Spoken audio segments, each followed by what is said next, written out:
Election declare हो गए हैं और इलेक्शन डिक्लेयर होते ही इलेक्शन कमीशन ने बिगेस्ट एवर मूव किया है वेस्ट बंगाल में। इससे क्या ममता बनर्जी की मुश्किलें बढ़ गई हैं, पॉलिटिकल डिफिकल्टीज खड़ी हो गई हैं चुनाव जीतने के लिए, या ये इलेक्शन कमीशन का करना जरूरी था? और फेयर एंड फ्री पोल्स क्या किया है, मैं सिर्फ एक एग्जांपल देके बता रहा हूं। इलेक्शन कमीशन ने कलकत्ता के पुलिस कमिश्नर को उठाया, उससे पहले चीफ सेक्रेटरी को उठाया, उससे पहले होम सेक्रेटरी को उठाया, अब वेस्ट बंगाल के डीजीपी और एडीजी लॉ एंड ऑर्डर को हटा दिया गया है। इसी तरह तमिलनाडु में बड़े बड़े ट्विस्ट आ रहे हैं पॉलिटिकल। केरला, असम, क्या प्रेडिक्टेबल दिशा में जा रहा है या कोई ट्विस्ट है स्टोरी में? तो ये सारी बातें डिस्कस करने के लिए, और साथ ही साथ एक बहुत बड़ी मीटिंग हुई है आरएसएस की। चुनाव इन 5 प्रदेश में है, पर सबकी आंख यूपी पे भी है, उस पे भी आएंगे। योगी आदित्यनाथ के बारे में क्या बड़े डिसीजंस हुए हैं, वो सब डिस्कस करेंगे। सबको डिस्कस करने के लिए हमारे साथ जुड़ गए हैं senior most journalist of the country R Rajpalan ji. Thank you sir for joining. नमस्ते इससे पहले नमस्ते। इलेक्शन कमीशन का ये जो इतना बड़ा फैसला आया है वेस्ट बंगाल के अंदर, एक के बाद एक अधिकारी हटाई जा रहे हैं, तो ये इलेक्शन कमीशन के पास पावर तो है फिर इलेक्शन करवाने की। किस तरह आप देख रहे हैं, इसका क्या इम्पैक्ट है, क्या रीजन है, इतने सारे हटाने के पीछे क्या चल रहा है? ईश्वरन जी, आपने chief election commissioner Dnyaneshwar Singh को ऊपर आपने इम्पीचमेंट मोशन ले आ सकते हैं, लेकिन वो इम्पीचमेंट मोशन प्रोसेस कम से कम 3 महीने 4 महीने लगते हैं।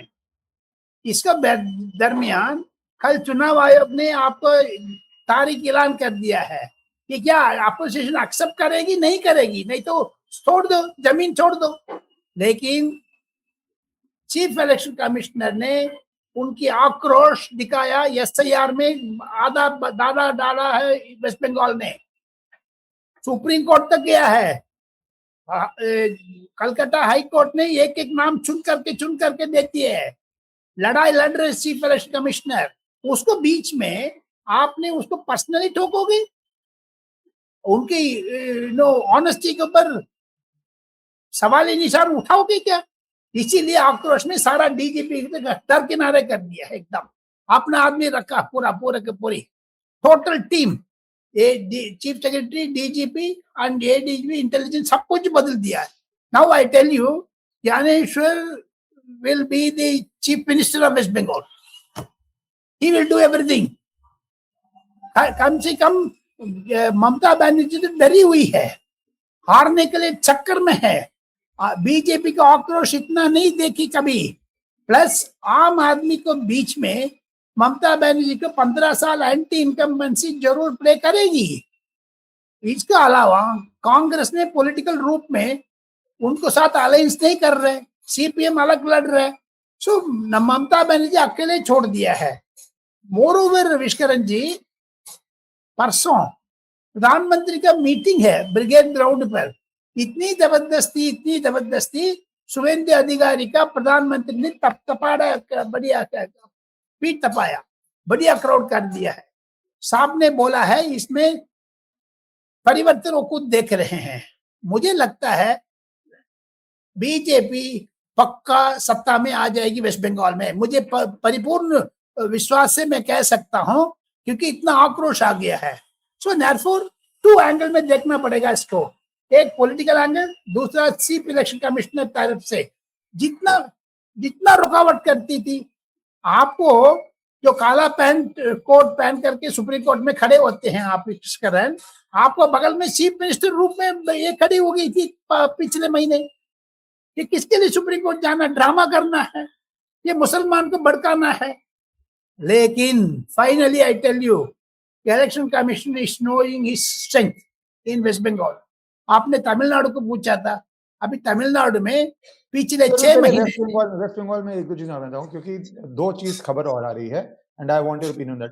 पहले सर, पर क्या ये बूमरैंग करता है? अधिकारी इलेक्शन कमिश्नर का जॉब नहीं है चीफ मिनिस्टर बनना, उसका जॉब है फ्री और फेयर इलेक्शन करवाना। मैंने मजाक से बोला था। नहीं सर, मैं पर इस पे क्या बहुत बारी जब इलेक्शन कमीशन ऐसी मूव्स करता है तो जनता को कई बारी पसंद नहीं आता है, इसका बूमरैंग पड़ता है, इसका पॉलिटिकल इम्पैक्ट पड़ता है कि आप ओवर कर रहे हैं, और फिर जो सिटिंग सीएम होता है किसी भी प्रदेश का, वो थोड़ा विक्टिम कार्ड खेल पाता है कि हमारे साथ गलत हो रहा है। तो आप इसको पॉलिटिकली क्या असर देखते हैं? जो ऐसे कोई भी इलेक्शन कमीशन, क्योंकि अलग अलग टाइम्स पे अलग अलग स्टेट्स में बहुत सारे मुख्यमंत्रियों ने इलेक्शन कमीशन के अगेंस्ट बोल के चुनाव जीता है। तो ये भी एक देश की रियलिटी है, स्पेशली गुजरात में भी आपको पता है क्या क्या होता था इलेक्शन। तो does it play to Mamata strength कि इलेक्शन कमीशन जो ऐसे स्टेप्स ले रहा है?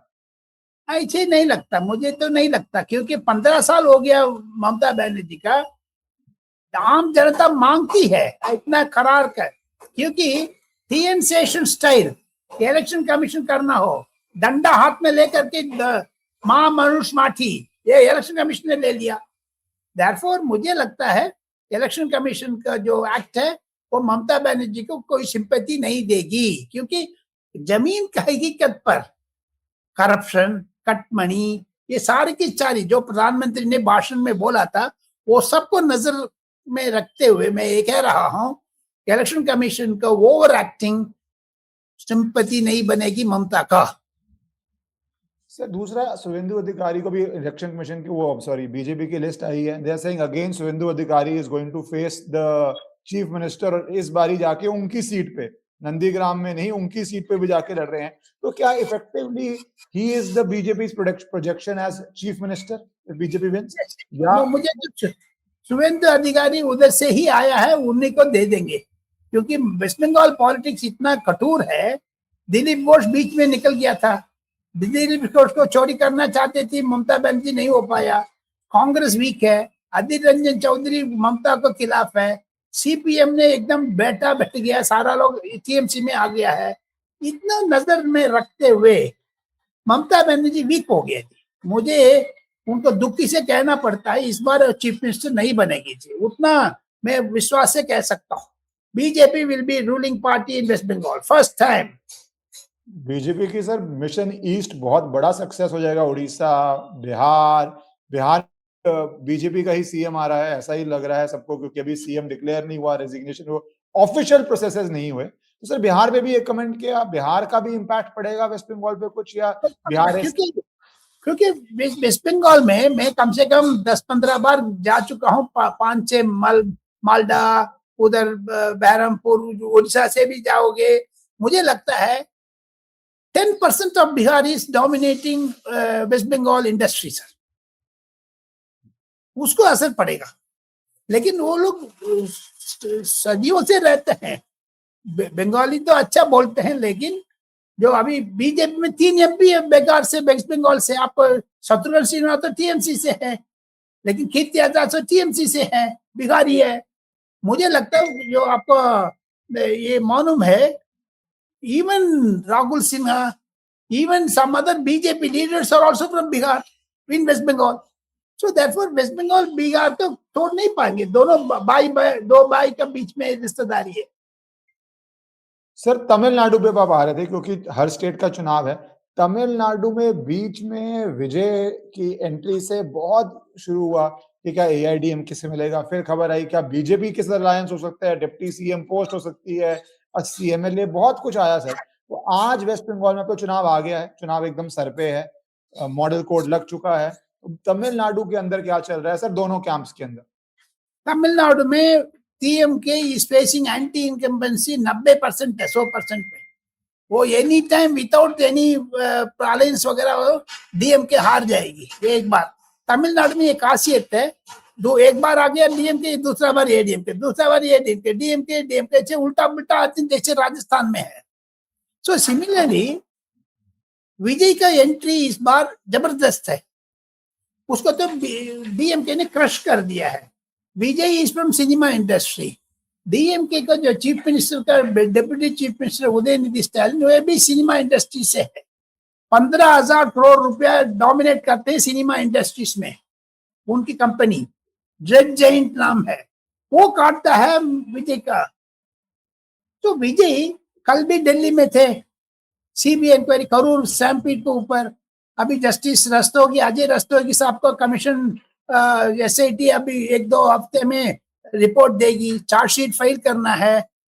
लेकिन जो सेंथिल बालाजी करके एक मिनिस्टर है, वो जेल में रहा था, उनके नाम पर इन्होंने वो एफिडेविट फाइल किया है सीबीआई में कल परसों विजय ने। उसको भी कल इंक्वायरी में बुला लिया है, शायद उसको अरेस्ट कर देगा डीएमके में वो अचल बचल हो जाएगी। मुझे लगता है डीएमके इस वीक एडीएमके को एडपाडी पழனிசாமி साहब जो जयललिता को राइट हैंड मैन थे, वो जबरदस्त 233 कॉन्स्टिट्यूंसी में 200 कॉन्स्टिट्यूंसी वो टूर कर दिया है।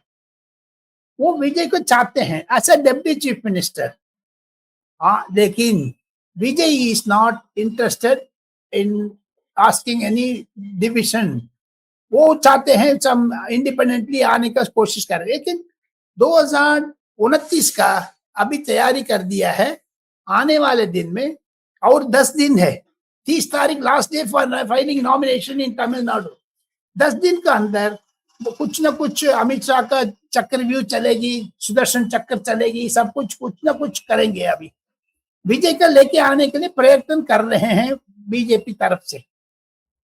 पर सर ये बहुत लोग सवाल उठा रहे हैं इलेक्शन कमीशन के ऊपर कि आपने केरला असम का तो बहुत कम टाइम दिया और वेस्ट बंगाल का 2 फेजेस में इतना लेट कर रहे हैं, तो जैसे एकदम टेलर कर रहा है इलेक्शन कमीशन, तो इसीलिए फिर वो इलेक्शन कमीशन की इंडिपेंडेंस पे भी सवाल उठता है। तो क्या रीजन रहा है सर आपके हिसाब से केरला असम एकदम छोटा टाइम 20-21 दिन का टाइम दिया, जो बेसिक बेयर मिनिमम टाइम दिया, जबकि बंगाल को बहुत ज्यादा समय दिया गया है। तो what is the mindset and how does it play out sir? मैंने ये सेम क्वेश्चन में पूछा था, कोई मेरा जानकार है इलेक्शन कमीशन में, वो कह रहे सेंट्रल पुलिस प्रोटेक्शन फोर्स को मूवमेंट को ऊपर निर्भर करते हैं। उधर गर्मी बहुत पड़ती है केरला में, फर्स्ट को उसका निपटा दो। तमिलनाडु में भी करती है, लेकिन उसको निपटा करके फिर वेस्ट बंगाल में आ जाएंगे। इतना दूर है, देखिए West Bengal and Kerala. Therefore Assam Kerala के एक तरफ, तमिलनाडु केरला को एक तरफ करके मर्ज किया है। It is primarily due to logistics issues they separated it, they reduced the dates. बाकी कोई पॉलिटिक्स नहीं है, मुझे तो नहीं आता है पॉलिटिक्स, देखता नहीं है।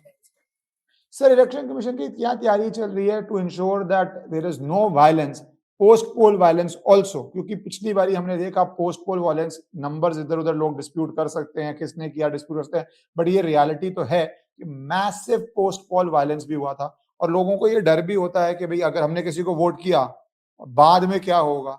सो इलेक्शन कमीशन इसको लेके क्या सर स्टेप्स ले रही है? What is different they can do this time so voter feel secure कि मेरा चॉइस है, उसका मुझे कॉन्सिक्वेंस नहीं झेलना पड़ेगा, वायलेंस नहीं झेलना पड़ेगा। इसके लिए तो आपने शुरुआत में हम दोनों डिस्कस किया है, सारा पुलिस फोर्स डीजीपी बदल दिया है।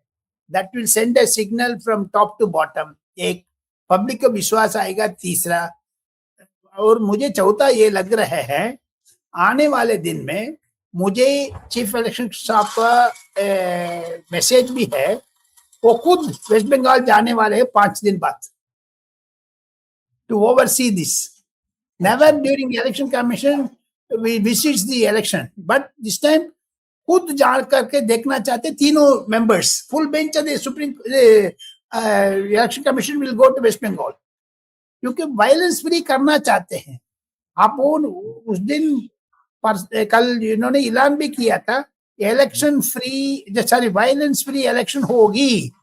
उसके लिए not only that, union home ministry से एक्स्ट्रा कंपनीज भी तैनात किया है उधर, सीआरपीएफ, बीएसएफ, सीएएसएफ एक्स्ट्रा। तो विद दैट पब्लिक में कोई कॉन्फिडेंस तो आ जाएगी कम से कम। West Bengal is a model one and first time इश्करन जी 20 देशों से चुनाव आयोग का through West Bengal election, Tamil Nadu election को देखने के लिए ऑब्जर्वर्स आ रहे हैं फर्स्ट टाइम, जो लोकसभा में आते थे। लेकिन इंडिया में इतना जबरदस्त डेमोक्रेसी है, they want to introduce assembly segments also for the foreign countries. उस देश में कोई परिवर्तन करना चाहते हैं, कोई रीमॉडल करना चाहते हैं वगैरह। So that is why very important election West Bengal Tamil Nadu.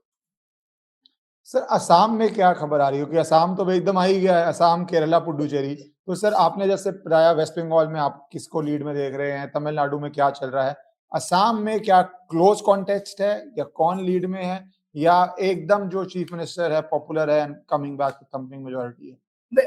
Assam में 19-20 का फर्क नहीं है, मुझे लगता है 19-25 का फर्क है। आराम से मिस्टर हेमंत बिश्व शर्मा जीत जाएगा। लेकिन ओवर कॉन्फिडेंस में नहीं रहना है।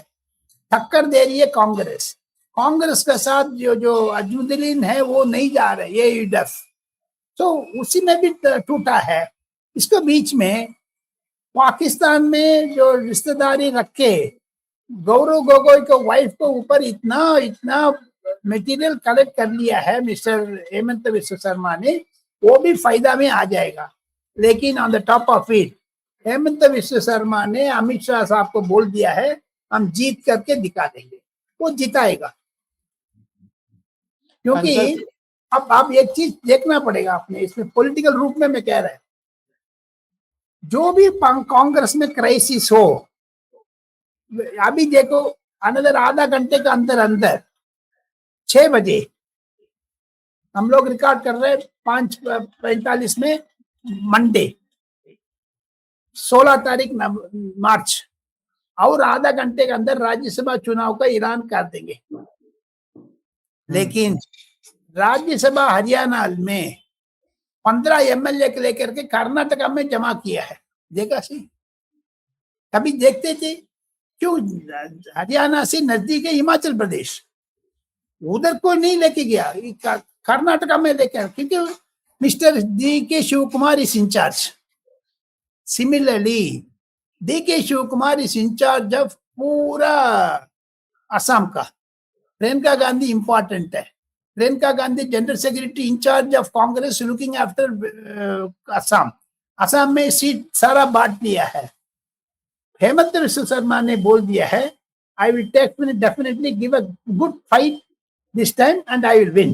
तो इतना है, पैसा को एटीएम कर्नाटका से आ रहा है मिस्टर हेमंत विश्व शर्मा के खिलाफ डी के शिव कुमार। लेकिन हेमंत विश्व शर्मा, आपको याद होगा एकनाथ शिंदे टूटने टाइम पर उद्धव ठाकरे से उन्होंने जमा किया है असम में। सो दोनों खिलाड़ी है, एक तरफ हेमंत विश्व शर्मा, एक तरफ mister D K Shiv Kumar, दोनों खिलाड़ी के बीच में पोटी है, जो कंटेस्ट है। सो विद दिस मैं लिख के देने का तैयार हूं, हेमंत विश्व शर्मा जीत जाएगा। और सर एक कमेंट केरला पे, क्या केरला फाइनली कांग्रेस के लिए एक गुड न्यूज होने जा रहा है कि वो उनके लिए तो जब से 2024 की सरप्राइज उनकी सीटें बढ़ी, जिसको उन्होंने विक्ट्री डिक्लेयर कर दिया, जिसपे मैंने बहुत बार बोला भैया numbers is numbers, third time prime minister is prime minister, पर वो हवा निकल गई हरियाणा में, महाराष्ट्र में, दिल्ली में। क्या केरला कांग्रेस के लिए फाइनली अब गुड न्यूज होने जा रहा है, कांग्रेस को थोड़ी राहत देने जा रहा है? ये जरूर आपने ठीक फरमाया, केरला में कांग्रेस विनिंग का चांसेस बहुत ब्राइट है। मैं एक भी लिख के देने का तैयार हूं, चीफ मिनिस्टर ऐलान करेगा केरला में कांग्रेस जीतेगी। जेसी वेणुगोपाल को राहुल गांधी चाहते हैं, लेकिन लोकली जो रमेश चन्नीतला को चाहते हैं, सुदीशन करके उसको चाहते हैं। लेकिन इसको दुविधा में, आपको याद होगा पिछले एक हफ्ते के पहले हरियाणा राज्यसभा चुनाव में कोई अननोन पर्सन को सीट दे दिया। उधर भूपेंद्र सिंह हुड्डा, कुमारी सैलजा खिलाफ हो गया। सिमिलरली केरला में आप करोगे, हाथ में लड्डू आ रहे थे पंजाब में, कैप्टन अमरिंदर सिंह को आपने चरणजीत सिंह चन्नी के चढ़ा करके कराया। सिमिलरली कांग्रेस को जो गोल्डन एग आ रहे ना जी, उसको तोड़ने वाले राहुल गांधी, वो खुद ही विल डाई में make the golden egg person को खत्म कर देगा। मुझे लगता है कांग्रेस केरला में जीतेगा सर, बीजेपी भी एंट्री करेगी। आपके साथ बात करके और जो लोग सुनते हैं ऑडियंस वाले, उनको मजा आता है, क्योंकि ओपिनियन पोल वाले इतना का घुमा के जलेबी बनाते हैं, इतना बड़ा बड़ा रेंज देते हैं। आप वेस्ट बंगाल में आप अपना ओपिनियन, केरला में, तमिलनाडु में direct blunt to the point देते हैं सर। अब मैं आना चाहता हूं एक बड़ी चीज पे, क्योंकि जो सेमीफाइनल है, हम हर चुनाव इंपॉर्टेंट है, पर 2029 का सेमीफाइनल टेन्योर के हिसाब से भी मिडिल में पड़ता है, नंबर ऑफ सीट्स के हिसाब से भी, और योगी आदित्यनाथ वहां पे एक यूनिक फिगर है मुख्यमंत्रियों के अंदर, भारत के अंदर जितनी उनकी पॉपुलैरिटी है। तो आप कह रहे हैं, और यूपी में बहुत बीच में अच्छी खबर नहीं आ रही बीजेपी के लिए, कभी डिप्टी सीएम कोई स्टेटमेंट देते हैं, तभी वहां पे कोई आंदोलन हो जाता है, कभी वहां पे शंकराचार्य, वो पूरा कंट्रोवर्सी होता है। तो यूपी के अंदर रेयरली बीजेपी एक डिवाइडेड हाउस लगता है, जहां पे बीजेपी के अंदर ही इतनी सारी प्रॉब्लम्स हो गई हैं जैसे बाकी स्टेट्स में, बाकी पार्टीज में होती हैं। तो सर क्या कुछ उसमें मूवमेंट हो रही है, या ये चुनाव के बाद उस पे दिमाग लगाएंगे, या बीजेपी जो कॉन्टिन्यूअस पूरा साल काम करती है तो यूपी पे कुछ काम कर रही है, क्योंकि स्थिति बहुत ज्यादा खराब तो नहीं हो रही है? नहीं, यूपी में स्थिति इंप्रूव हो गया पहले से। इसके बीच में ईश्वरन भंडारी दर्शकों को एक चीज खबर, अच्छी खबर सुनाना चाहता हूं। पिछले 3 दिन से उत्तर प्रदेश को मद्देनजर रखते हुए आरएसएस का सीनियर सभा संकला में हरियाणा में मीटिंग हुआ था। उसमें एक ही पॉइंट था, नितिन नवीन को बोल दिया है, वो नया आदमी है, आप संभाल लो उत्तर प्रदेश, हम लोग साथ देंगे। बिहार, राजस्थान, मध्य प्रदेश, हिमाचल प्रदेश, उत्तराखंड से हम लोग कम से कम 5,000 कार्यकर्ता आरएसएस उतार देंगे उत्तर प्रदेश में। आप कमर कसक लो, नहीं तो आप निकल जाओगे, फिसल जाओगे। अखिलेश को तो कुछ पावर मिलने लग गया चुनाव को बाद, लोकसभा चुनाव को बाद, लेकिन जो आपको हाथ से फिसल रहे, आप हाथ को टाइट कर लो। ये तो कल कान खींच लिया है। सर पर इसका असर दिखेगा, क्योंकि जो प्रॉब्लम्स हैं, कई लोग कह रहे हैं, जैसे बीजेपी के अंदर ही, बाकी जनता में तो एक अलग चीज है। और अखिलेश यादव की आप किस तरह देख रहे हैं कि रेगुलर अपनी तरफ से वो प्रेस कॉन्फ्रेंसेस कर रहे हैं, मूवमेंट कर रहे हैं? Is it like Tejashwi Yadav and Akhilesh Yadav को आप सेम तरह देखते हैं, या अखिलेश यादव को तेजस्वी यादव से डिफरेंट देखते हैं as a potential rival to Yogi? Bihar Yadav is different from Uttar Pradesh Yadav, ये मैं कह सकता हूँ। तेजस्वी यादव का दम है, अखिलेश यादव को भी दम है, अच्छा कर रहे काम, लेकिन पकड़ नहीं पाते, पब्लिक विश्वास में नहीं आया। नहीं तो ईश्वरन कभी कभी 2016-17 में सेम राहुल गांधी एंड अखिलेश यादव दोनों, दो यूपी लड़के कह रहे थे, दोनों साइकिल में जा रहे थे, अभी क्या हो गया। लेकिन आज मिस्टर राहुल गांधी ने कांशी राम को भारत रत्न मांगा है। ये अखिलेश यादव को पसंद नहीं है। ये क्यों होता? राहुल गांधी बीच में आकर के मायावती को हाथ मिलाने के लिए, ये कौन होते? ओबीसी का पार्टी से ओबीसी को निकाल रहे क्या?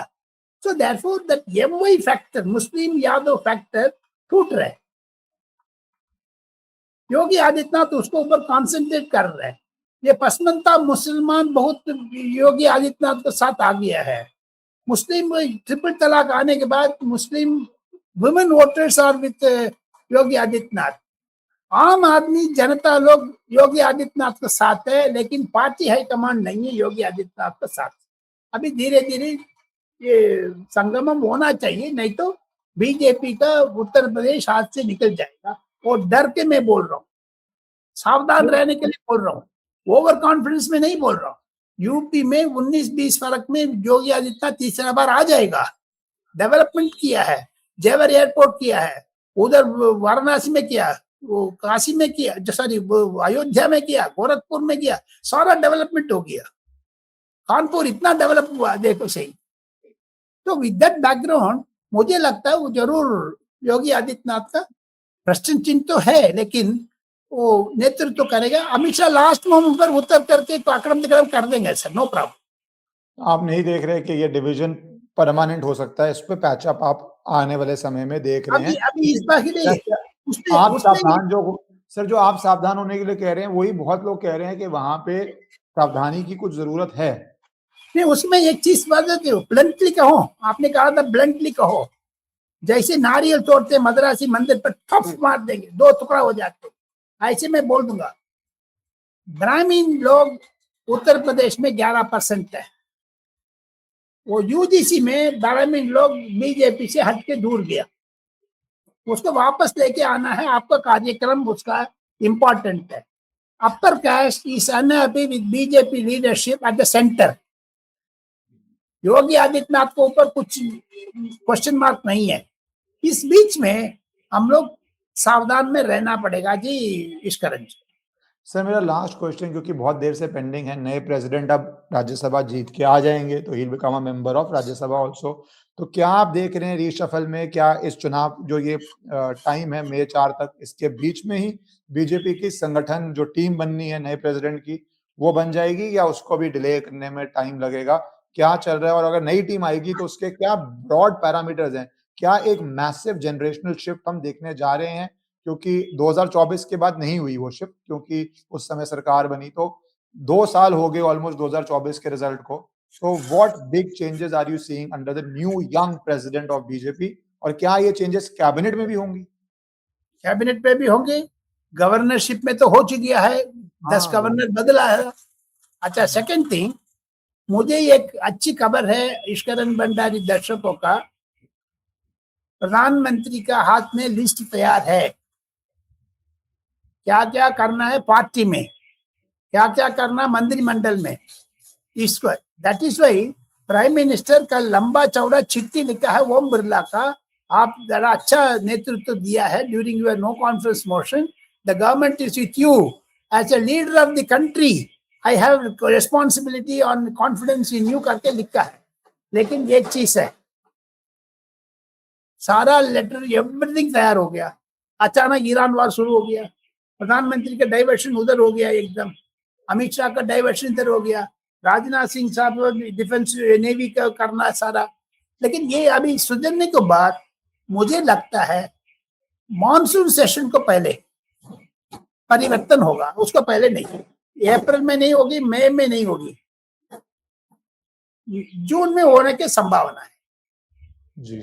और सर पर इसके कुछ पैरामीटर्स क्या हैं जो आप बोल रहे हैं, क्या क्या कुछ पैरामीटर्स अगर समझ आ रहे हैं, क्या चेंज करने जा रहे हैं? What is the core reasoning and meaning जो इस चेंज से निकल के आएगा सर? फोर रीजनिंग आप देखने जाओगे, वो आपको रीजन, रिलीजन, कैस्ट, सब कैस्ट, राज्यसभा, लोकसभा, जो कैंडिडेट आ रहे हैं उसको बैकग्राउंड सारा देखना पड़ता है आपको। इस बार मुझे लगता है प्रधानमंत्री यूपी को इंपॉर्टेंस देंगे, दक्षिण अच्छा। भारत में कर्नाटका को इंपॉर्टेंस देंगे। आपको ये याद होगा कल परसों पंजाब में अमित शाह ने बोल दिया अगले साल चुनाव में बीजेपी अकेले लड़ेगा, सो पंजाब से कोई मंत्रिमंडल में आएगा, सो वो भी नजर में रखना पड़ता है। मुझे लगता है पार्टी में जो 35-40 को बीच में जो उम्र है उसको जनरल सेक्रेटरी में बना देंगे, वो एल्डर्स फ्रॉम पार्टी से सरकार में लेकर के वो बैलेंस करेंगे नरेंद्र मोदी। ये मेरा जो पर्सपेक्टिव है। थैंक यू सर, आपने टाइम दिया, सारे चुनावों पे एकदम ब्लंट अपनी प्रेडिक्शन दे दी। लोग भी नीचे कमेंट कीजिए आपको क्या लगता है कौन सी स्टेट में कौन जीत रहा है। Thank you so much sir. नमस्ते। नमस्ते सर।